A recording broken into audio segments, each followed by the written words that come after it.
What's going on, my friends? Back with another video. I got nervous Nelly here. Hashi, the dog that never learned how to be a dog.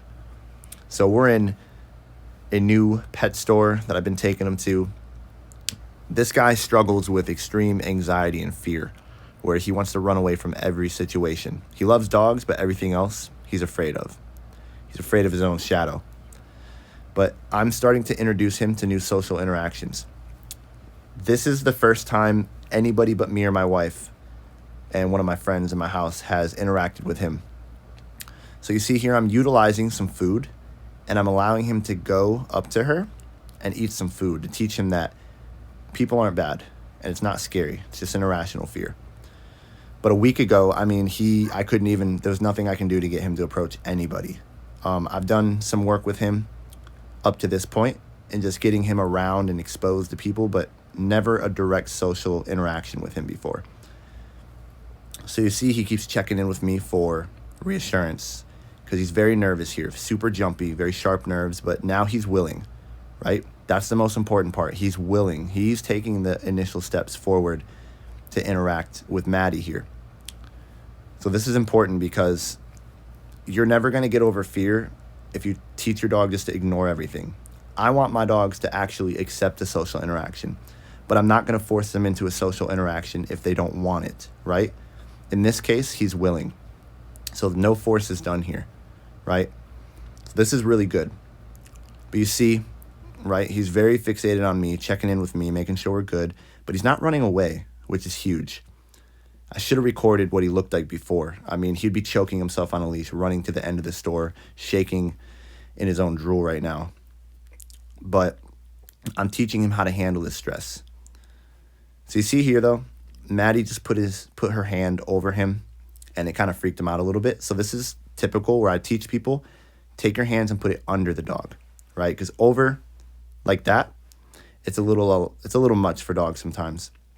But I'm having Maddie here give him food while petting him so that he can start to be comfortable to touch. And you see, as she pets him, he offers her a sit. That's a relaxation thing. And he's starting to relax a bit. But then he goes away, and I give him some reassurance here to let him know, hey, we're good, buddy. We're good, man.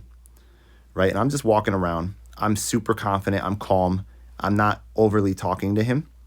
But I'm trying to guide him into this situation and teach him that, hey, it's all good, man. So we're utilizing food, some treats here. I don't use food too much in training, but this is where it helps. Because again, it's how the dog perceives an interaction. I don't care if a person wants to pet a dog and be nice. If the dog perceives it as bad, then it's bad. So of course, the food is helping here because he wants to eat. So it's very good. So now we're having my other friend kind of crouch down, give him some food here. But we get interrupted by some customers walking into the store, and it kind of freaks him out, right? So he's very, very weary of this, and he kind of freaks out a little bit here. So I kind of take a pause, and I just do some leash work where we're just walking. No obedience, really. I just want him to be free to make decisions, be able to walk around. He's not kind of stuck on a tight leash. But here he takes the decision to go take some food for her, and he's allowed to walk away. I don't care. I'm letting him feel like he's free to leave the situation if he's uncomfortable. I'm not going to force him into the situation. He goes up and sniffs. He sits down. He eats from her. That's awesome. And again, a little bit of stress is okay sometimes. He's stressed out. His tail is tucked. He's not happy. He's panting. But again, this is a lot better. And we're never going to get through it if we just avoid this. We have to do this eventually. So again, you're seeing the first time he's ever had any social interaction his whole 2 weeks being with me. So now you're going to see me utilize some obedience. I'm going to put him in a sit, and he's supposed to stay. So I'm going to tell him to sit right here. And Maddie's going to walk towards him. He's going to break it. But I'm going to give him a little bit of pressure to teach him that, hey, you're good. You don't have to get up. Right there. All right, so now I'm teaching him, hey, when you have this social situation, it's okay. But here's another thing. I actually talked to them about this, where Maddie's kind of coming up a little weird to him. And I didn't correct it in the moment. There's a lot of pressure, but I try to teach people when you're interacting with a fearful dog, don't act all like weird and stuff. And partly that was me. I kind of told her to, but you want to just act completely normal, right? Just walk up to him, do it in one smooth motion. Don't act like suspicious, don't form any superstition. But you see here, the people come back, so we take a break, and I'm just going to sit here. I'm going to give them a couple pieces of food here, and I'm going to do a little bit of luring just past the people in a second, just to teach them that it's okay to walk past people as well, and that not everybody wants to touch you, but some people are going to ignore you, which is also good. But again, I'm not really utilizing food as much as you guys would think. I'm just utilizing the relationship, which is completely different. And I'll explain what that means. So what I mean by the relationship is he can trust me. I've taught him things, and I've taught him what not to do in my home, what to do, and he knows that he can trust me. He's safe with me, right? We have a relationship where he can look up to me. So now I have her take the leash.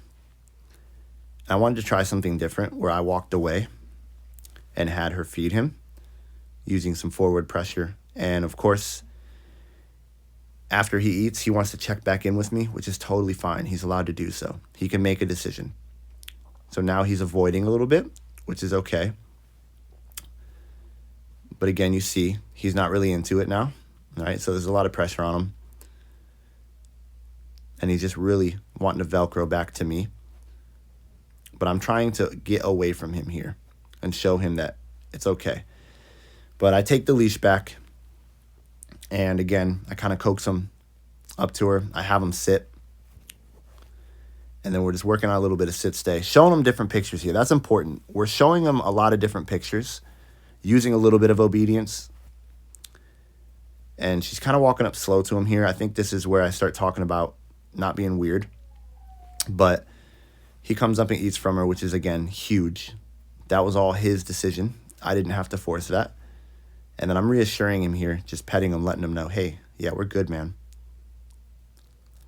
And then I kind of have her give him some pets under the chin. He kind of backs away. And, of course, I always let the dogs back away. But then I reset. So I get him moving, and I reset the scenario. Let him have a little break.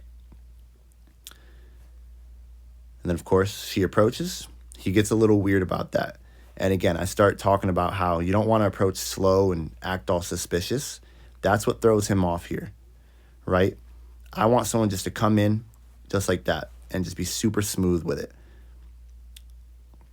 So that's important because when you come in all slow and weird, it makes things even more difficult for the dog. Because again, the dog perceives it as something's up. So she approaches. Probably not the right decision here. I kind of had her do it, but that probably wasn't the right one. That was a lot of pressure on him. And again, it's trial and error. So we reset. He's always free to leave the situation and reset. And now I'm just doing something where I'm teaching him that he can walk past her and nothing's going to happen, that she doesn't always want a pet. But if he wants to sniff, I let him sniff. And he learns that, wow, nothing bad happened. That's also important. He has the confidence to go sniff. Nothing bad happens to him. And then we move on. Right? So now he's eating from her again, which is cool. He's just getting nonstop good scenarios here. Even though he's stressed out, this whole session, long story short, this is the day after. And he just, I don't know, he made a change. This definitely helped him because today, I mean, he was a lot more or less Velcro-y with me, and he decided to go start exploring his environments more. But yeah, so now you see, I'm just utilizing the sit command and teaching him that he can sit there while I'm having Maddie here go up, walk past him, maybe approach and pet. And you see now he's not, getting up and trying to run away. He's accepting it. And I'm keeping it very brief. They come, they pet, they walk away. But they're not walking all slow, acting weird. Good boy. And there he broke his command there. I didn't actually fix it, but it's okay. You don't need to be a militant maniac all the time with your dogs. But you see here how she approaches very smoothly. Doesn't act weird. She comes, gives him some nice rubs. And then I instruct her to walk away and release the pressure. But this is good. I don't expect him to be all animated and wagging his tail and happy here right now. But the more that I can expose him to this, when he wants it, not when he's avoiding, but when he's okay with it, the better he's going to get, right? Because if he started just running away and was not accepting anything, I wouldn't be doing this at all, and I haven't been. This is really, really important, that he can see scenarios like this and not feel the need to de-stress by running away, but accept that, hey, maybe there's another way. Maybe there's another way to think about the scenario, and I don't have to run. Maybe this is a good thing. So this is really, really big. I mean, this is huge. If you guys saw this dog the last week, I mean, you would look at this and be like, I cannot believe this. His parents will probably watch this and be like very happy with this. And again, we're nowhere near done with the training. I mean, this isn't even, we're nowhere close. And as far as like obedience, yeah, like again, he knows pretty solid obedience, but the obedience is not what I'm after here. And the obedience isn't going to solve anything.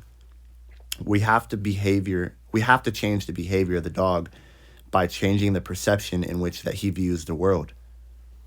So all these little situations that he's going to see in his life, it's not realistic to have him avoid every situation.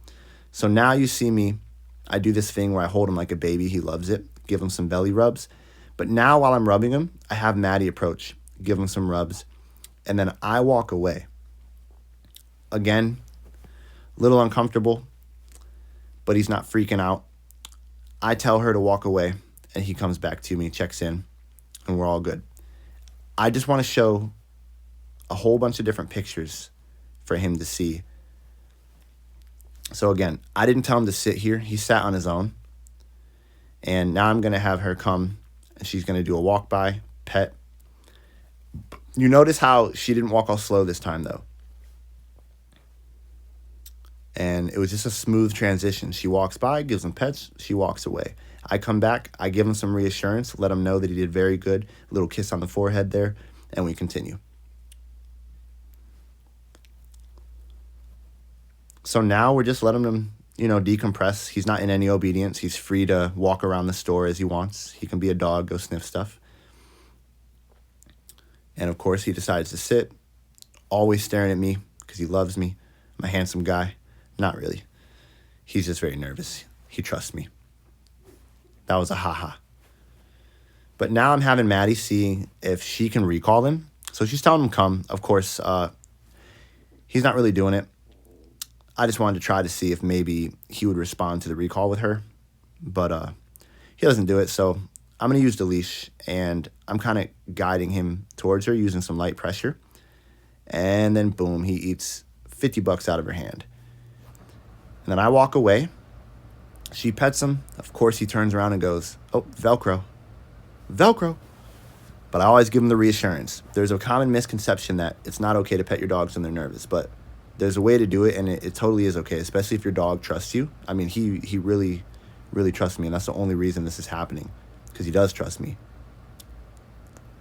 And again, you see there, that was his decision to go ahead and walk towards her. I didn't have to influence that in any way. So now the mind's going to start changing. The more that he can see this, with it not being too overbearing for him and just a stupid experience. Like, here's what a lot of trainers try to do. They're trying to just sit down, place, and have the dog just like blast the dog when the dog messes up and force the dog into situations the dog doesn't want to be in. And it's just crazy. Like, they think that having the dog sit on a place while somebody approaches is changing the behavior. But the dog, in reality, is just avoiding the leash pressure or the corrections. The dog isn't really changing his mind about people. In this case, I'm making the dog think it's his idea to go to the people rather than forcing him into the situation, right? And you notice how I keep it very brief. We do a little bit of social interaction, and then I release the pressure by walking away or allowing him to walk away, teaching him that, hey, if you're uncomfortable, it's okay to leave. But also, I don't want him to have his first response to go, I'm going to run all the way to the end of the store, choke myself on the leash, and suffer mentally in a box that I've built, right? A box of irrational fear. But instead, I want him to learn that, hey, you can actually approach and take a social interaction like this, and it can be a good thing. You don't have to avoid all the time. But you see his little jump in there. He's a little nervous, and not every rep is going to be a really good one here, but we're just doing trial and error.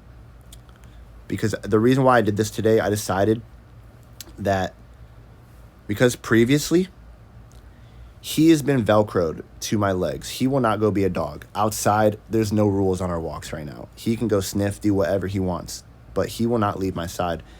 So I felt that I needed to kind of get him over this thing, because I knew this is the elephant in the room is people. That's the main thing. And believe it or not, today, again, this is the day after, believe it or not, today he was able to finally go explore. And he was running up mountains and doing a whole bunch of cool stuff. Snow mountains, by the way. And he was doing good. But I put him in a sit stay, and I went out of sight. And now we're doing the same thing where I have them pass by and pet. And he's keeping his command. I'm out of sight. So he's definitely, part of his brain is going, where's my buddy? But you notice he's not breaking command and running. Again, a week ago, as soon as I leave sight, he's like leaving and running away, and people are approaching. But now I come back into sight, and I released him. I let him know, good job. Had to let him know that was awesome. He did really well there. That was literally huge. That was probably the biggest part. But again, this whole session unlocked a part of his brain and let him decompress a lot. Because today, again, on the leash, he finally left my side and went and go to sniff trees and pee on things and chew things. Like, he's never done that before. So you may look at this video and go, wow, he's just stressful. You shouldn't have that dog in this scenario. But I promise you guys, a little bit of stress is okay. And this had the effect that I wanted it to. And again, we're nowhere near fixed. But now you see me pick up a little bully stick, and Maddie was so nice to, put this one on the house. He loves to chew on stuff, so I want to utilize Maddie here and giving him the bully stick rather than it coming from me. But of course, she moved a little bit too fast, and it freaked him out. So what's going to happen here is he's just going to avoid, and he doesn't want it anymore. So I take it, I give it to him.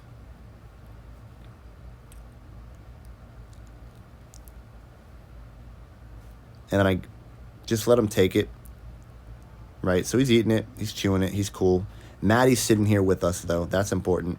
He sees, the stranger, in this case, being with us during this experience. And the reason why he's not taking it is because for him to chew on something means that he has to relax. And he doesn't know how to relax in this environment. That's the thing. So you can see deep inside, he's screaming, I want to be able to relax. I want to be able to do this. But he just does not know how. So, of course, over the process of like 60 seconds, he starts to chew. He starts to be more into it. And the reason why I decided to go with a bully stick now is because, again, I want to show him another picture. This, by default, is going to cause him to relax when he can chew on something and go lay down. So I threw it to Maddie so that he can have the initiative to actually go towards her to take it, and then he's free to walk away. But now what I do is I allow him to have the freedom to do whatever he wants. But I'm trying to get away from him here. He wants to follow me, and I want to build that space to where he can know that being away from me is also okay, and you can relax away from me. Right, so he just wants to follow me like a little Velcro guy. Doesn't know how to be a dog. But eventually he lays down here, and this is peak relaxation. Not saying that he's not completely nervous, but for him to lay down and chew, dogs can't do two things at once. They can't be fearful and relax. So by default, he's going into a relaxation state through the chewing. And he's going to imprint on this emotional state that he's in with the two strangers here, with the weird environment. And you see that her movement causes him to get a little nervous, so he gets up. But eventually he lays back down and he chews, which is really awesome. So here is where we just let him kind of lay down and relax and chew, decompress after the whole crazy 15 minutes of him seeing a whole bunch of new stuff that he's not used to. And while he's chewing, he's going to naturally relax. And again, he's going to imprint on this relaxation state and start to decompress with this. This is probably the biggest thing that helped him from this session, was just being able to chew and relax. Because again, this guy wouldn't even eat when he was scared. He wouldn't do anything. He'd just shake just shake and just stick to my leg. He wouldn't do anything. So the last like 5 minutes of this whole video is just literally him chewing a bully stick, just relaxing, and I'm having Maddie and Miranda go past him, walk past him, show him that people are gonna go by you, and not everybody wants to interact with you. You could just lay there and they're fine. They're not gonna mess with you. You know what I mean? So I'm teaching him that you don't have to leave every scenario. Like, not everybody's gonna mess with you. So this is really awesome though to see, because if anybody knows this dog was a wreck, and he's still nowhere near done. Got to keep mentioning that, because even though we're making progress here, we got a long way to go. And we're not going to solve this again by a sit, by a down, by place, having them place all day when people walk by. That's nonsense to me. It's ridiculous. But the reason for the long line, again, here is so that he can make decisions. I'm not just having him on a little 5-foot leash, holding the leash tight and just making him stay by my side in a heel while people walk by. Like, that's ridiculous. And I'm not luring him past people either, having him eat food out of my hand. But I'm just teaching him that, hey, real world skills, how to accept things. And there, he was kind of like, yep, screw that, I'm good. And kind of interrupted the whole thing. So that was my fault. I shouldn't have had Maddie come by and kind of interacted with him there. But of course, he bounces back pretty fast, lays down. He's a cool guy. So we leave him alone the rest of the day here. It's about 3 minutes left, but we're going to cut it short, because that's all it is just him chewing and me just hanging out with him. So this is really good. And we're going to start doing this different environments, and he should start getting better. But in the process, you guys are going to see me doing some videos of walks, teaching him how to be a dog. And this is crucial as well. We've learned a lot on the walks.